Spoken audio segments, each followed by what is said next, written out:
compañeros todos. Muy rápido, el tiempo es muy breve. A ver, el derecho del trabajo tiene tres finalidades. Una es el equilibrio entre los factores de la producción, capital y trabajo. Eso nos lo enseñan a todos en todas las universidades. Pero hace mucho tiempo se hizo la cara a un lado, se volteó a otro lado y se les olvidó que el derecho del trabajo tiene dos finalidades más. La protección del trabajador en su salud, en sus condiciones concretas de trabajo y, ojo, la protección de la familia del trabajador.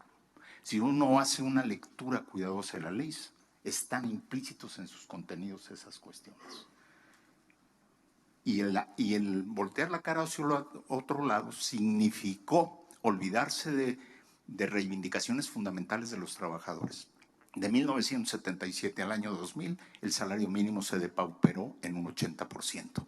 Cuando el salario mínimo debería de alcanzar para el sostenimiento de una familia, no de un trabajador, hoy en la actualidad ni siquiera alcanza para el propio trabajador. Pensar que un trabajador gane lo que ganaba en agosto de en el año de 1977 en salario mínimo equivaldría a 450 pesos más o menos de ahora. Y no lo tienen. Han existido grandes esfuerzos, pero todavía estamos en deudas. Durante 40 años sistemáticamente se depauperó las condiciones de trabajo de los trabajadores para ser competitivo, bajo el argumento de que era la forma de hacer competitivo a México respecto de la emergencia de China y de otros países emergentes en las economías mundiales. El costo fue durísimo, tan durísimo que Estados Unidos estimó que estábamos haciendo una competencia desleal y presionó en 2016 para que se hiciera la reforma laboral que hoy tenemos en marcha. Esa presión internacional se juntó con ciertas reivindicaciones de sectores progresistas de este país que empatan con la necesidad de reivindicar las justas reclamos de los trabajadores toda su vida. Entonces, yo creo que sí, diálogo social, pero sin voltear la cara hacia otro lado. En México se sobreexplotó la fuerza de trabajo durante muchísimos años. Se sentó los principios de ganancia de este país a partir de explotar a los trabajadores y no de impulsar su formación, educación y por lo tanto no hay productividad, como bien lo decía la compañera hace unos momentos. Falta capacitación y no se da, ¿o no? Entonces, en 1906 el Partido Liberal Mexicano reivindicaba la jornada de 8 horas y seguimos con ella todavía vigente. Por favor, compañeros, hace 115 años se está hablando de esta jornada. Entonces, una de las cuestiones esenciales. Reformar, por supuesto que es una cuestión. El problema, yo creo que hay un cierto consenso en que sí. El problema es cuándo y cómo. Ok, ¿cuándo? Bueno, mi opinión personal es ya. ¿Sí? ¿Algún plazo de gracia? Sí. ¿Cuánto? Para mí, 1 año. ¿Para qué? Con una obligación incorporada en la ley. Capacitación de los trabajadores en todas las empresas para que incrementen su productividad. Está internacionalmente aprobado que a menor jornada, con capacitación adecuada, la productividad se incrementa por arriba de la que existía antes. Hay estudios que lo prueban, pero profusamente. Entonces, esa es una cuestión que debemos tener muy en cuenta. Sí. Uno de los grandes problemas que tenemos en el país es que entran en vigor leyes maravillosas y no tienen eficacia práctica.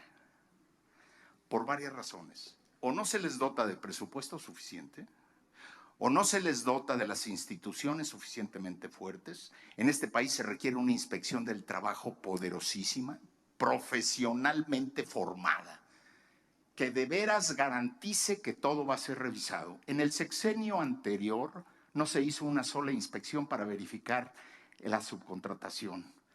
Este país vivió impunemente de la subcontratación y de los contratos colectivos de protección durante muchísimos años. Todo el mundo volteábamos la cara para otro lado. Yo creo que esto se tiene que acabar. Y una de sus reivindicaciones fundamentales es empezar a legislar sobre las reivindicaciones esenciales, estructurales, que el derecho del trabajo moderno exigen. Jornada de 40 horas. La mayoría de los países están discutiendo si 40 o menos, y nosotros estaríamos discutiendo 48 o menos, cuando debe haber sido una discusión de hace 40 o 50 años, como bien lo decía el senador, pero discutirlo y votarlo entonces, no ahora. ¿Qué otras cosas se deberían de discutir? Para que la ley sea eficaz, requiere limitar el fenómeno de las horas extras, para evitar las jornadas extendidas de, bueno, 8 horas, 5 días, pero te quedas un día más y te quedas más horas diarias. Creo que ha sido una peligrosísima trampa que las primeras 9 horas corran a favor del, el patrón le corresponde aprobarlas y las demás el trabajador. Cuando un trabajador labora 15 o 16 horas a la semana, las otras 7 no las pagan porque nunca las va a aprobar en un solo juicio. No las va a aprobar. No tiene manera el trabajador de probar esas horas extras. Y entonces se les explota y trabajan gratuitamente o por salarios como quieren. Estamos en un momento muy complicado y ya con esto termino, perdón. La tecnología está comiéndose el trabajo. Si no capacitamos como el eje central de la productividad y de la oportunidad para el trabajador, para el trabajo, disminuyendo la jornada de trabajo para generar más plazas para trabajadores, la crisis social va a ser profunda. Entonces, no solamente es un problema de si gano o pierdo yo empresa, sino si gana México o no en términos de crisis social o no, de seguridad para el trabajador, de salud para el trabajador, de costos de mantener sistemas de salud para trabajadores que no le cuestan al patrón. Bueno, le cuestan las cuotas de seguridad social, pero el costo es inmenso. En otros países, patrón que no da capacitación, no le cubre el seguro social nada. Tiene que demostrar que dio la capacitación para que acceda el trabajador a la seguridad social. Y aquí no, aquí lo inscriben y se olvidan de él. Medidas de seguridad, quién sabe, puede ser, es posible a lo mejor. Sí, mi pymes y todo eso estoy de acuerdo, hay que discutirlo, pero no volteemos la cara. El panorama es mucho más amplio que decir productividad.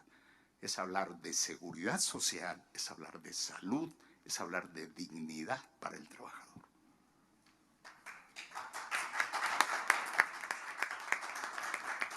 Muchas gracias, magistrado Héctor Arturo. En un momento continuamos en la siguiente ronda.